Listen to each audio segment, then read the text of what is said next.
श्रीलंका और बांग्लादेश कर रहे हैं कमाल और पाकिस्तान का तो बस जवाल ही जवाल। This is Najibul Hasnain honestly speaking. आज की इस वीडियो में तीन चीजों पे बात होगी। श्रीलंका की इंग्लैंड के खिलाफ मेमोरेबल कामयाबी, साथ साथ बात करेंगे चैंपियंस कप के हवाले से, जिसको लेके फैसलाबाद का क्राउड बहुत ज्यादा एक्साइटेड है और क्या तैयारियां चल रही हैं।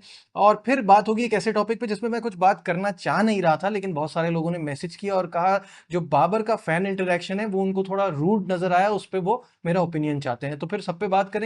शुरुआत करते हैं श्रीलंका की जीत से, जिसको देख के ये रियलाइज हो रहा है कि दुनिया की बाकी सारी टीमें हमारे अलावा बहुत अच्छा खेल रही हैं। एक बड़ी रिच हिस्ट्री है हमारी क्रिकेट की और हम नीचे से नीचे ही जाते जा रहे हैं। और श्रीलंका ने एक ऐसा कारनामा सरंजाम दिया है जहां उन्होंने इंग्लैंड को 10 साल बाद इंग्लैंड में शिकस्त दी है। और ओवल टेस्ट में मेहमान टीम ने कोई मामूली कामयाबी हासिल नहीं की है। उन्होंने 8 विकेटों से मैदान मारा है और ये उनके लिए बिल्कुल आसान नहीं था। वो कैसे, वो आपको बताता हूँ। लेकिन मुझे ऐसा लगता है कि जो इंग्लैंड और पाकिस्तान की सीरीज हो रही है जिसके लिए वो पाकिस्तान आ रहे हैं, कहीं वो श्रीलंका वाली हार का बदला भी हमसे ना ले लें। एनी हाउ, तो मैंने आपसे कहा कि ये आसान नहीं था श्रीलंका के लिए, क्योंकि at one point England were 261 for 3 और ओली पोप के 154 के बावजूद श्रीलंका ने इंग्लैंड को 325 रन पे रिस्ट्रिक्ट किया। जवाब में श्रीलंका खुद 263 रन पर ऑल आउट हो गई। They only manage to score 263 run, यानी 62 रन के खसारे में चले गए। इंग्लैंड ने 62 रन की लीड हासिल कर ली। लेकिन यहां से बदल गई कहानी और बेसबॉल वालों को याद आ गई नानी। आदाब जी। तो 156 पे इंग्लैंड को ऑल आउट कर दिया। जी हां, 156। 4 फास्ट बॉलर्स ने बॉलिंग कराई और लपेट दी इंग्लैंड टीम 156 पे। लहिरो कुमारा ने 4 विकेटें ली, विश्वा फर्नांडो ने 3 विकेटें ली। I mean it was not easy obviously, लेकिन क्या जबरदस्त परफॉर्मेंस इंग्लैंड की। इतनी पहाड़ जैसी टीम, जबरदस्त बैटिंग लाइन और उनको 156 रन पे पकड़ लिया। तो इसका मतलब यह है कि टारगेट मिला 219 रन का, जो कि बजायर बहुत आसान नजर आ रहा था। लेकिन इंग्लैंड की बॉलिंग लाइन, उफ, कुछ भी हो सकता है। लेकिन यहां उनको उन्हीं के अंदाज में पकड़ा, यानी कि बेसबॉल स्टाइल में खेला और इंग्लैंड की बला जैसी टीम को जो है वो हरा दिया। 8 विकेटों से कामयाबी हासिल की, 5.5 की औसत से रन बनाए, तो तेज तेज खेल के कामयाबी तक पहुंच गए। प्रथम निशंका वो प्लेयर हैं जिनकी जितनी तारीफ की जाए कम है। What a fantastic match winning knock, 127 on just 124 balls, not out. और ये भी याद रखा जाए कि उन्होंने पहली इनिंग में भी 64 रन की इंपॉर्टेंट नॉक खेली थी। तो ऑब्वियसली नीडलेस टू से वो मैन ऑफ द मैच भी रहे। और ये बड़ा मजेदार मैच रहा। ऑल्दो वो श्रीलंका सीरीज तो नहीं जीत पाया, सीरीज तो 2-1 हुई, लेकिन ये विक्ट्री उनको एक तवील अरसे तक याद रहेगी। तो वेल डन श्रीलंका। अब आगे बढ़ते हैं और बात कर लेते हैं चैंपियंस कप की बारे में। लेकिन चैंपियंस कप की तरफ बढ़ने से पहले वो इशू पे आ जाते हैं, जो बाबर और फैन का इंटरेक्शन, जिसपे बहुत सारे लोग मुझसे पूछ रहे थे कि इसमें आपका क्या ओपिनियन है। देखिए, सब जानते हैं कि पिछले कुछ अरसे से मैं बाबर का काफ़ी ज़्यादा क्रिटिक हूँ। मैंने उनको पहले बहुत सपोर्ट किया, मैं आज भी सपोर्ट करता हूँ। इज़ अ गुड प्लेयर और उनसे हम एक्सपेक्ट करते हैं वो अच्छी परफॉर्मेंस दें। लेकिन उनका ना, मेरा ख्याल है फोकस कहीं और चला गया, कप्तानी के पीछे लग गए, गेम पे ध्यान नहीं था, टीम में पॉलिटिक्स शुरू हो गई। सो अगर मैं ये कहता हूँ कि उनको ब्रेक लेना चाहिए, वो जाएं, रीअसेस करें, रिलैक्स करें, वापस आएं, कम बैक करें, इससे दो चीज़ें होंगी। एक तो, जो मैं बार बार कहता हूं वही बात रिपीट कर रहा हूं, एक तो nobody is bigger than the game, सबको पता चल जाएगा कोई भी बाहर हो सकता है। और वो जो ब्रेक मिलेगा मच नीडेड, उससे बाबर फोकस करके आएंगे and then he will score runs again, जिस तरह वो पहले करते थे।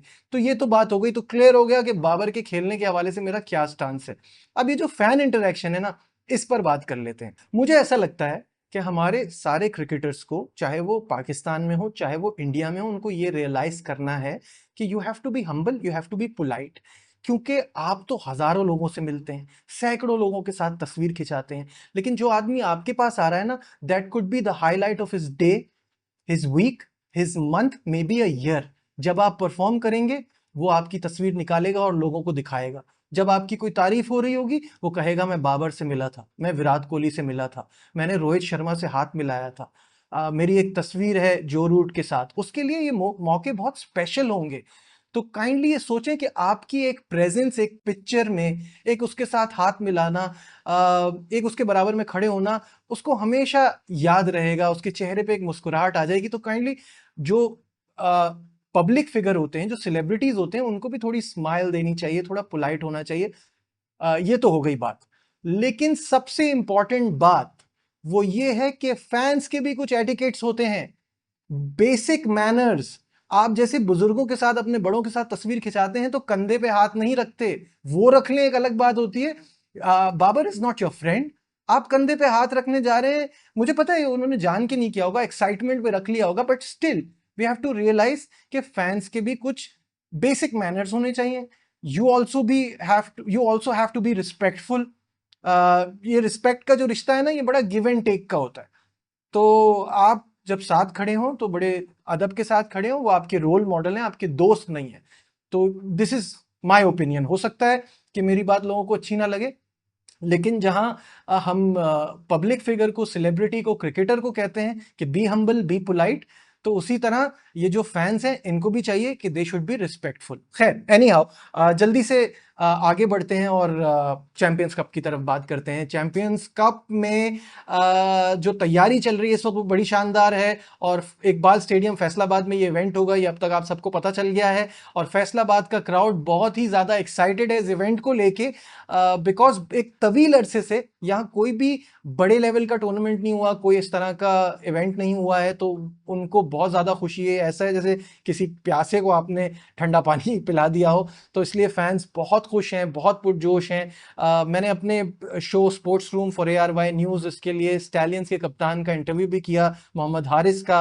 जब मैंने उनसे पूछा उनका एक्सपीरियंस, उन्होंने कहा कि मैं बहुत ज़्यादा, मुझे खुशी हुई है फैसलाबाद आके, इकबाल स्टेडियम देख के। फैसिलिटीज़ और तमाम चीज़ें बहुत अच्छी हैं, क्योंकि लास्ट टाइम जब मैं आया था इस तरह का नहीं था। तो दिस इज़ गुड कि कुछ इम्प्रूवमेंट आई है। साथ साथ उन्होंने कहा कि जो इस इवेंट का पर्पस है वो ये कि एक तो हम लोगों की अच्छी तैयारी हो आगे के लिए, हम फॉर्म में आए, हम हमारी एक प्रैक्टिस मिल जाए इस इवेंट से, और साथ साथ जो मेन चीज़ है कि जो यंग लड़कों को अपना टैलेंट शोकेस करने का मौका मिल रहा है, दैट इज़ वेरी इंपॉर्टेंट। और जो हम बार बार बात करते हैं बैकअप की, वो यहाँ से मिल जाएगा। साथ साथ मैंने उनसे पिच के हवाले से भी बात पूछी, तो उन्होंने कहा बैटिंग पिच होगी और यहाँ पे बहुत ज़्यादा रन्स बनेंगे, तो बड़ा मज़ा आएगा। तो एक्साइटमेंट यही है और इसके लिए सब लुक फॉरवर्ड कर रहे हैं। वैसे इवेंट स्टार्ट हो रहा है जुमेरात को, लेकिन जो जुम्मे का मैच है और वो होगा ज़बरदस्त मैच, क्योंकि उसमें स्टैलियंस जिसमें बाबर आजम है और सामने लायंस जिसमें शाहीन शाह अफरीदी हैं, उनका मुकाबला होगा फ्राइडे को।